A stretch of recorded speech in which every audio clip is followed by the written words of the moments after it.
तो कर लें। चैप्टर 5 स्टार्ट किया था ये अर्थमेटिक प्रोग्रेशन, ठीक है। किसी भी सीरीज को ये अर्थमेटिक प्रोग्रेशन कब कहेंगे ये कल बताया था। अब उस पर कुछ क्वेश्चन बताए थे, जैसे मान लो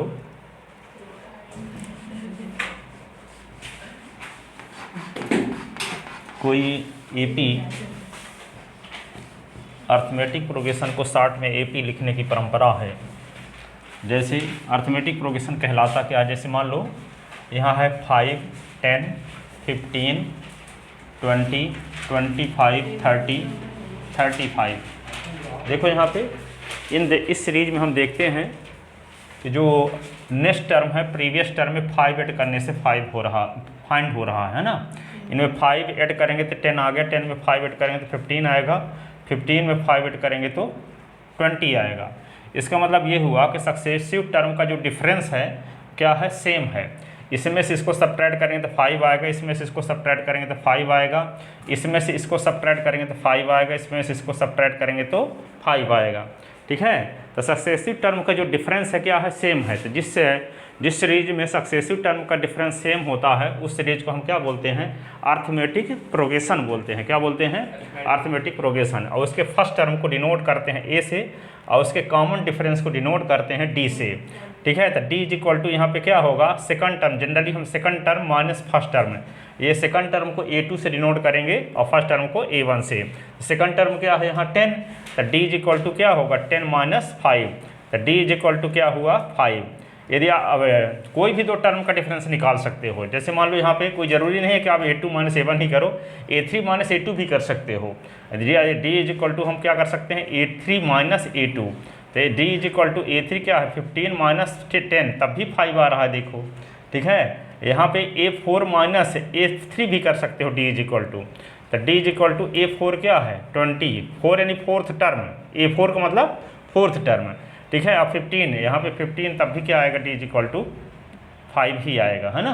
तो यहाँ देखते हैं सक्सेसिव टर्म का जो डिफरेंस है वो सेम है, इसलिए ये सीरीज क्या कहलाएगी, एपी अर्थमेटिक प्रोग्रेशन कहलाएगी, ठीक है।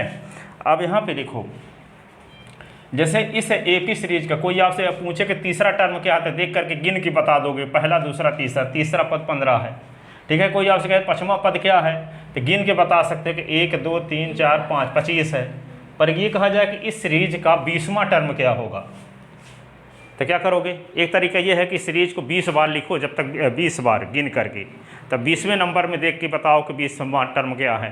पर ये भी पूछ दिया कि इस सीरीज का 100वां टर्म क्या है, तो 100 बार लिखोगे तो आपको टाइम ना लगेगा। तो 100वां टर्म निकालना है तो यहाँ तो गिन के तो निकालोगे, 1, 2, 3, 4, 5, 6, 7 पदे लिखे हैं और 100वां पद चाहिए आपको, ठीक है। तो आगे क्या करें, 5 बढ़ाते बढ़ाते 100 बार तक लिखोगे, जब तक से 100वां पद नहीं आ जाता गिनती में, ठीक है। इससे बेहतर ये है कि 100वां पद यदि आपको निकालना है तो एक फार्मूला कल प्रूफ किए थे, an इज इक्वल टू होता है a plus an minus 1 into D, ठीक है। तो इस फार्मूले की मदद से हम कोई भी टर्म निकाल सकते हैं। an के स्थान पे क्या लिखोगे, मान लो 20वां टर्म निकालते हैं, a 20 लिख दो, ठीक है। तो क्या होगा a प्लस यहाँ पे 20 माइनस 1 इंटू डी, ठीक है। तब a 20 बराबर क्या होगा, a का मतलब क्या होता है फर्स्ट टर्म, तो फर्स्ट टर्म क्या है 5, ठीक है। अब 20 से 1 निकाल दो तो 19, और डी कॉमन डिफरेंस क्या है, 10 से 5 निकालो, 5 आता है सब में ना, तो 5 आ गया। तो A20 इज इक्वल टू क्या होगा 5, 19 × 95 95, तो A20 इज इक्वल टू 100, तो इसका 20वां पद 100 होगा, 20वां पद क्या होगा 100, ठीक है।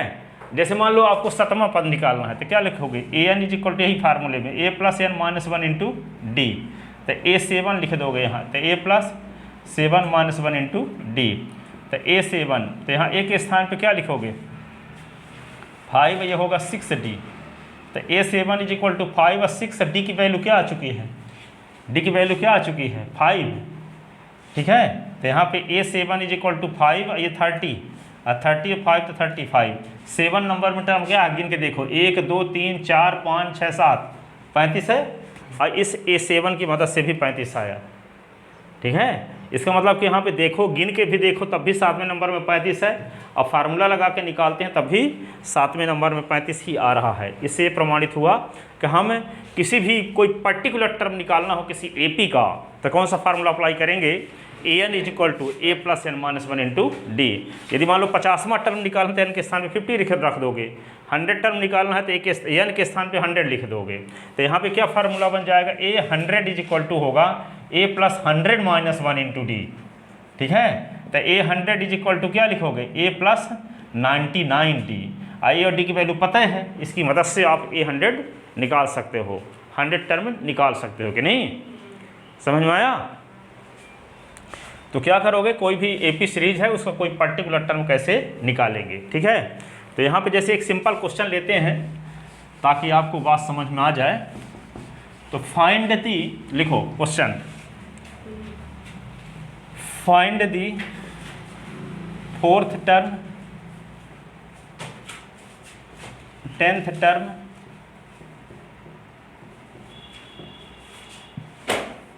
20 term, nth term of an AP। 4, 8, 12, 16, 20, 24, 28, 32 dash dash. एक सीरीज है। Find the 4th term, 10th term, 20th term, nth term of an AP। AP arithmetic progression. तो 4 + 8 + 20 + 16, 4 + 8 + 12 + 16 + 20 + 24, 28, 32 डैश डैश। ठीक है ना। तो given AP is 4 + 8 + 12 + 16 + 20, 24, 28, 32 plus dash dash. Whose first term, whose first term A is equal to 4। A की value क्या आ गई 4। Common difference, common difference D बराबर क्या होगा, second term minus A2 minus A1। A2 का मतलब सेकंड टर्म, तो सेकंड टर्म 8 है, A1 फर्स्ट टर्म, तो यहाँ पर 8 - 4, तो यहाँ पे क्या आ गया 4। ये डी की वैल्यू आ गई। अब आपको निकालना क्या है, 4th टर्म निकालना है। तो इसके लिए फार्मूला आप क्या जानते हो, वी नो दैट क्या जानते हो, nth term of an AP। an is equal to क्या फार्मूला है, a + n - 1 into D. a + n - 1 into D, ये फार्मूला है। ठीक है, तो an के स्थान पे क्या रख दें, चौथा टर्म चाहिए फॉर 4th टर्म, तो यहाँ पे क्या लिखेंगे A4, a + 4 - 1 इंटू डी। ठीक है, तो A4, तो A के स्थान पे क्या लिख दें 4। अब 4 से 1 निकाला तो 3, और डी की वैल्यू क्या निकाल चुके हो 4। तो ये क्या होगा 4 लिखोगे, 3 चौक 12, 4 16, तो 4th टर्म आ गया। तो देखो, देखने से पता चल रहा है कि 4th टर्म क्या है 16। ठीक है, अब क्या निकालेंगे फॉर 10th टर्म, तो क्या लिखेंगे A10, तो A + 10 - 1 इंटू डी।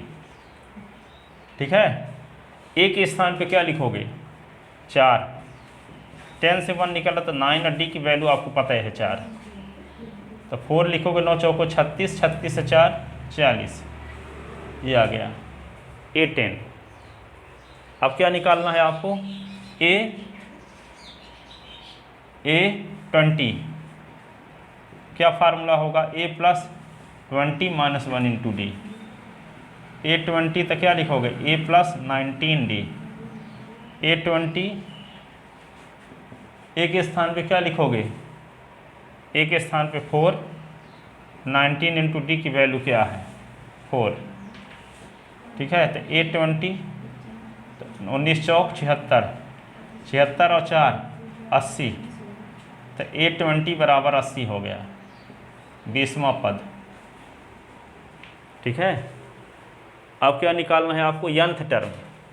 तो nth टर्म का क्या फार्मूला जानते हो, an is equal to a plus N minus 1 into D.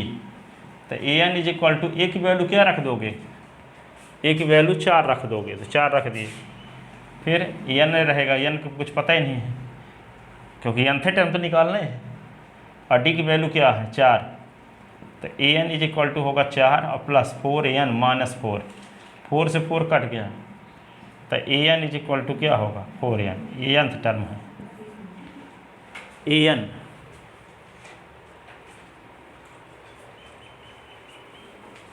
लिख ले,